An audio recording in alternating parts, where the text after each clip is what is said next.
Okay, so we're going to do something slightly different. I got back from the range not too long ago with my 8mm Mauser, and I'm actually fairly agitated. And I'll show you why. This is going to be the prime reason why. Focus, there we go. So that is pretty much as close to a catastrophic failure as you can get without actually having it happen.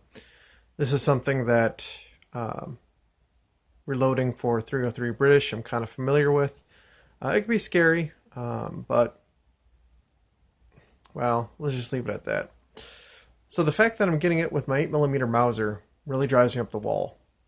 But furthermore, and I might even show you guys some of this, let me see where I placed that other example. Because this is going to go in the bad pile. Oh, look. Another one.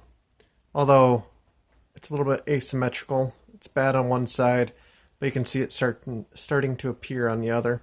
And you can see where I got some moisture on it. This has been sitting for a little bit.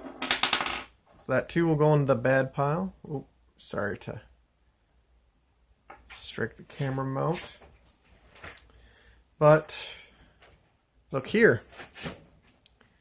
Sometimes even further up on the brass. There, now you can see it better. And this I'm going to consider bad as well. I'm not going to tempt fate. And so that's what we're basically going to do for the first part of this little video, is take a look at all the brass, and we're going to sort the good and the bad. Because even though I have been using my neck sizing die, there's another bad one. The fact that even with neck sizing, some of them have been quite, I'll go ahead and use the word egregious. It's kind of disheartening. See, now here's one. It looks pretty fine. So we'll go ahead and consider that good. This one, I think I see a very slight line, but we're going to consider that good. This one, good. I forgot to give a little bit better of a description. So this brass, this whole lot, has been fired probably about 5 times. So that means I did my first firing, and that was just to kind of, do the first firing of the brass. After that, let's see, I did the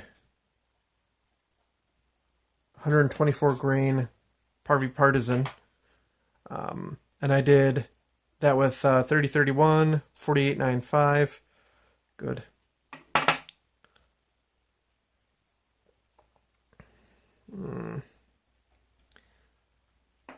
And then 4320. So that's 4 firings. This would have been the 5th firing, and that was with my Hornady match. And so that's 5 firings, and I'm already getting stress fractures. This one looks pretty good. Come on. This one, you can see we're forming stress at both points. So this is definitely going in the bad pile. But yeah, 5 firings for my brass I consider very poor. Maybe for my 303 British, I'd consider that okay. But actually the current set that I have of Parvy Partisan for my 303, maybe I'll look at this through the camera.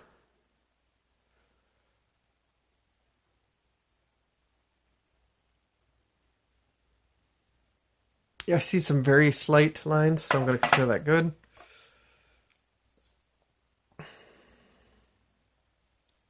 I can see, although they're slight at both ends, so no. Yikes. And this one looks pretty good overall.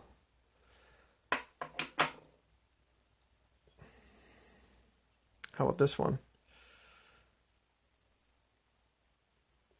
Ooh, that's tough because I see it all the way around. It's very slight though, but yeah, we're gonna call that no good. And then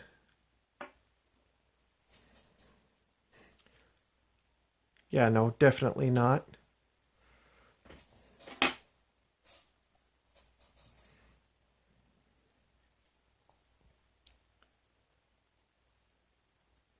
Definitely not.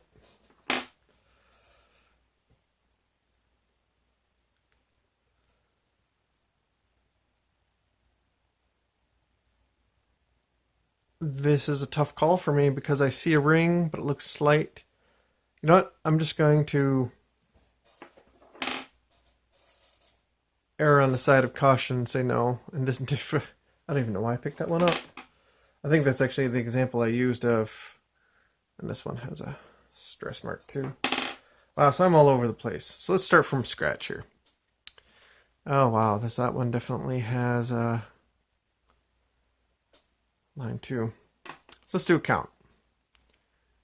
10. So these are the ones that basically passed the test. How many we got over here? Let me count. 1, 2, 3, 4, 5, 6, 7, 8, 9, 10, 11, 12, 13, 14, 15, 16, 17, 18. Oh my god. 18. So out of 28 pieces of brass, 10 made the cut. Yikes. So, let us... Oof, that's brutal. That's really brutal. So after 10 they made the cut, 18 did not. That's basically just over a third that are still good.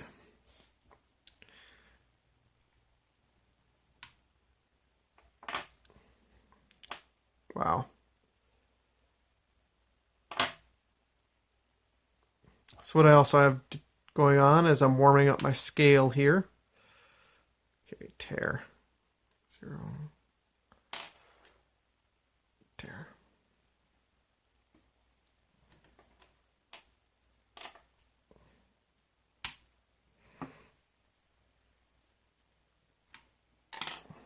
Whoopsie. Okay. So, let's start from scratch. I just sorted all my brass. And out of 28 pieces, only 10 have passed quality control. Quality control means they don't have these stretch marks, either right there near the web or right here near the middle. And that's pretty egregious. I'm kind of depressed at the moment. But now there's part 2. So what I have here, what I've been doing, well, sorting this out. There. So 20. And we'll let that sit there and settle. This is a calibrated weight from RCBS using my little Lyman scale. It is a little bit prone to drifting, but that's partly because of the air circulation and what have you. Anyway, so what I'm going to do, part 2, I'm going to grab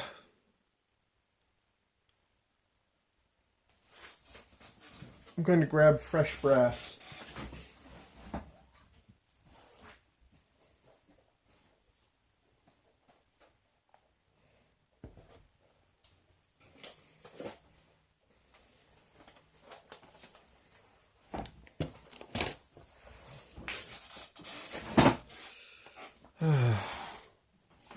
And now keeping in mind that this is an electronic scale, fairly affordable, it's not top of the line, there's going to be drift. That's something we're going to take into account. Drift is going to be about 1/10 of a grain though. In fact, let's see how quickly I can replicate this, because they say after about 10 or so charges, you'll want to, oh hey, double check. There we go, back up to 20.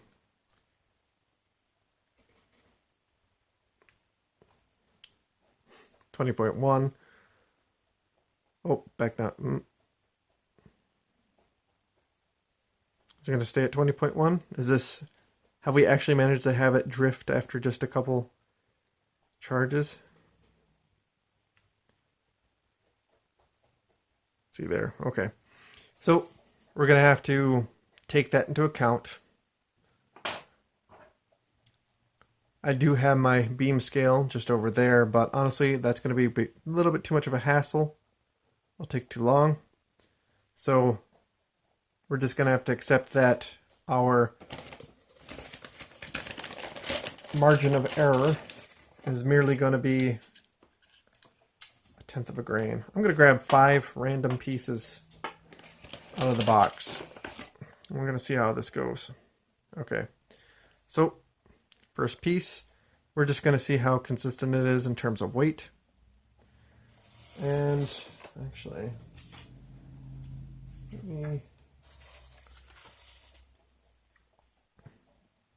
I'll write these down as well. So 161.6. There we go.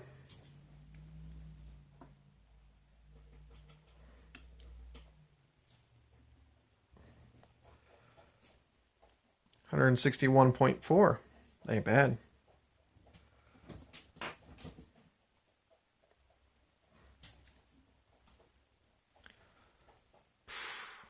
$162.8.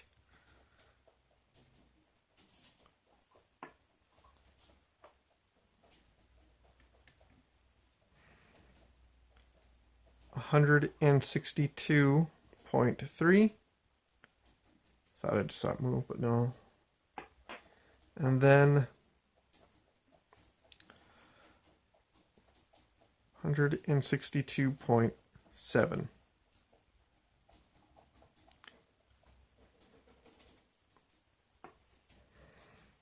Just for funsies, let's grab the weight again. Let's see how well it's doing.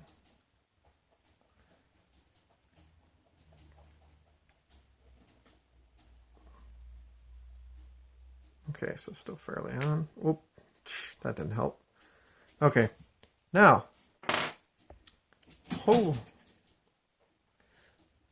so about 1/3 have survived, quote unquote, about 5 reloadings.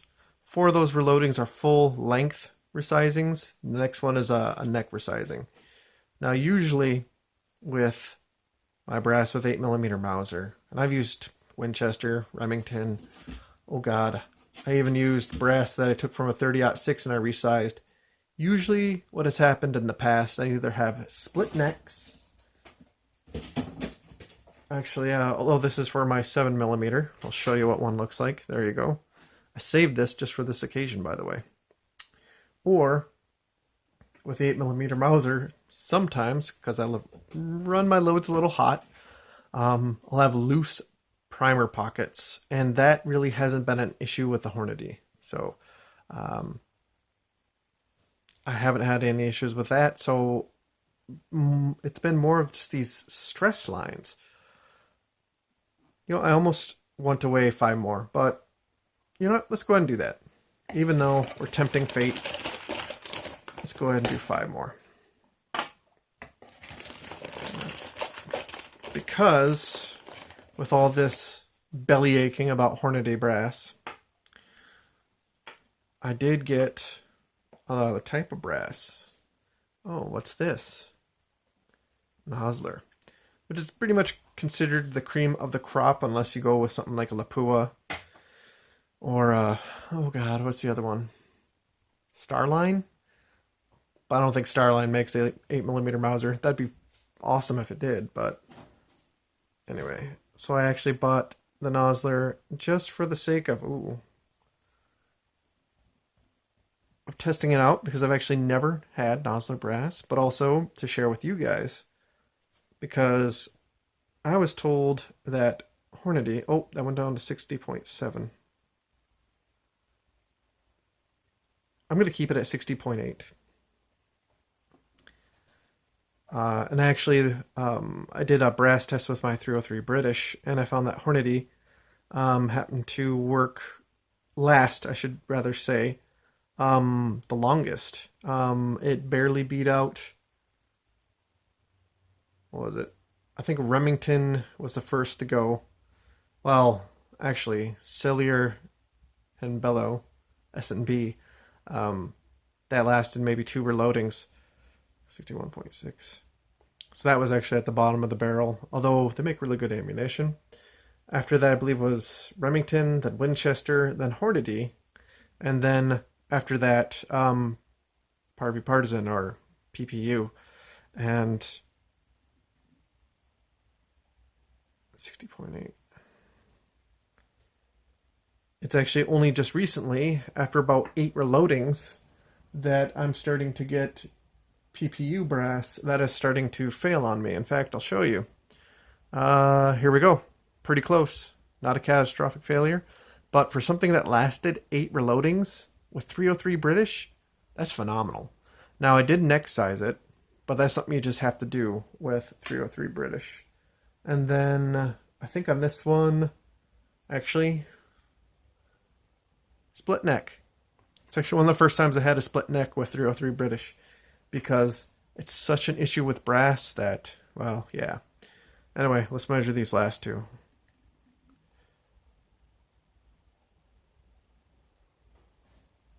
$161.3. We'll consider that legit.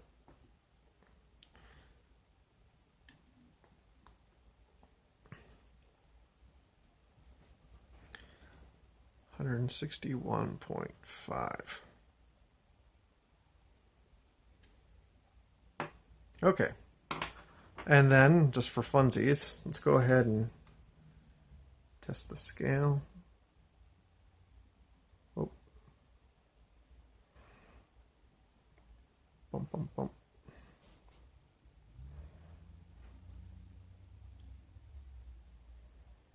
And I think we...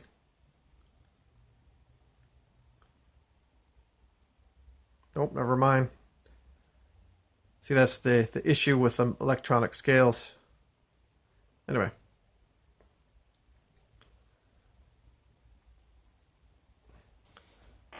So let's pull out the Nosler brass and let's test that.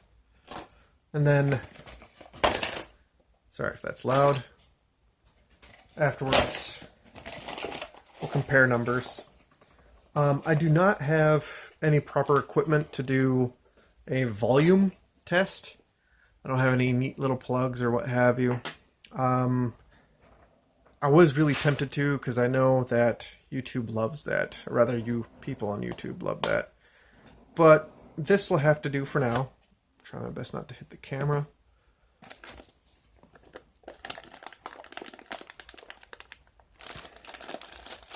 And this is not definitive,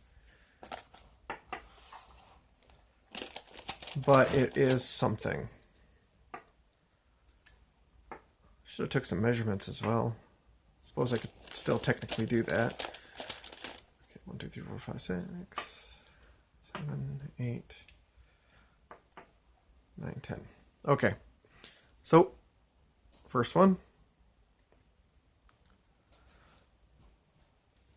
170.8. I'm going to write down your list, so I'm wondering, just straight up, pure hypothesis, if maybe the reason why Hornady, and hopefully I'm pronouncing it right, is 171,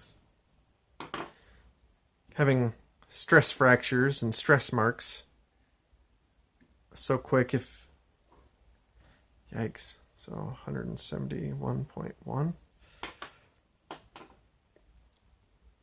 If it is because it has less brass, because that would make sense.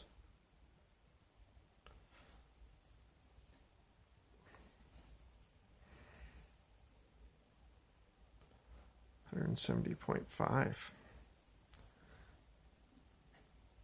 So from, I mean, that's 0.6, which is Had to switch over SD cards. So currently we have a spread with a Nosler brass, a 0.6, which is far less than what we had with the Hornady. But we're not done yet. So 170.7.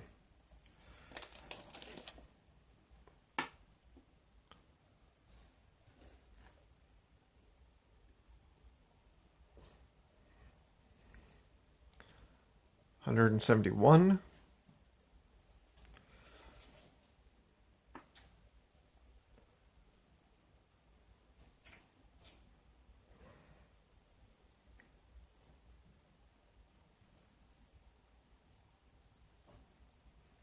I'm going to let it settle for just a moment. Okay.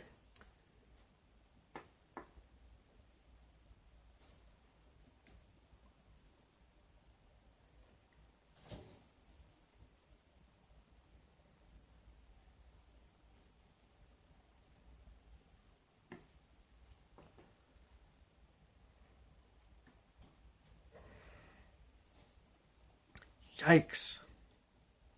I'm sure that if this scale read to the nearest hundredth of a grain, that it would show a difference, but this is only to the 10th.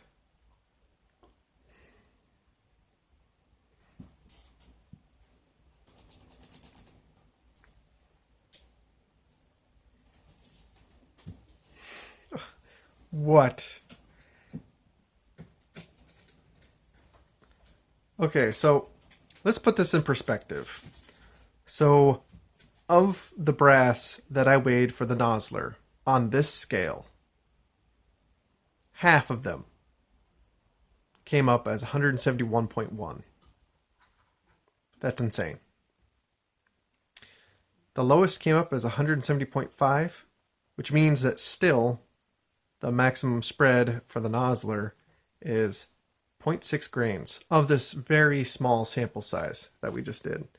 It's only 10. So this is hardly scientific. This is anecdotal, but still, it's a comparison of just like the raw brass, what you get from the factory, which kind of goes to show what we're dealing with. Meanwhile, with the Hornady, we have 162.8 for the highest and 160.8 for the lowest. And so that's 2 grain, extreme spread. And oddly enough, 160.8 is, I believe, the only repeat number that we have for the Hornady. Just double checking. Nope, that's a lie. We also have 161.6. Gets repeated twice. I mean, I don't want to say that means nothing, but when you have 171.15 times, yeah, it's kind of insane. So, I mean, what did we learn here? Nosler brass is probably a little bit more consistent, but this is only checking weights. This isn't checking internal volume. I imagine that if we did do the internal volume, we would probably find that might be the case. But also, I believe Nosler brass is prepped. Technically, this is good to reload as is. I can't remember if Hornady brass is. I don't think it is. Regardless, this is something I'm still going to go through my usual process of prepping, if only just for the sake of my consistency, because you want to at least, something that I do, rather. Let me explain it as something I do, not as something that everyone should do. Because if you read online, they say no matter what brass you get, you should always, full length or size, etc., etc. You'll hear that, you'll see that a lot online with forums. I might just simply neck size these, just so I have that consistency there, so it's at the neck tension that I'm going to be shooting at. I might leave everything else alone. But otherwise, this is basically I guess we could call this Hornady versus Nosler Part 1. But honestly, I have a feeling that Nosler's already won. Because the fact that barely a third, just over a third of the brass has survived 5 reloadings. That's something that's, with my 8mm Mauser, I expect better. That's not me saying Hornady makes bad brass, by the way. I was just saying that Hornady brass is not working out for my 8mm Mauser. I'm sure with other rifles, people have better results. But other than that, I didn't have any issues with that. It's just the case life was garbage. Anyway, so I'm going to put this together in editing, and, well, you'll probably hear me rant about some other things too.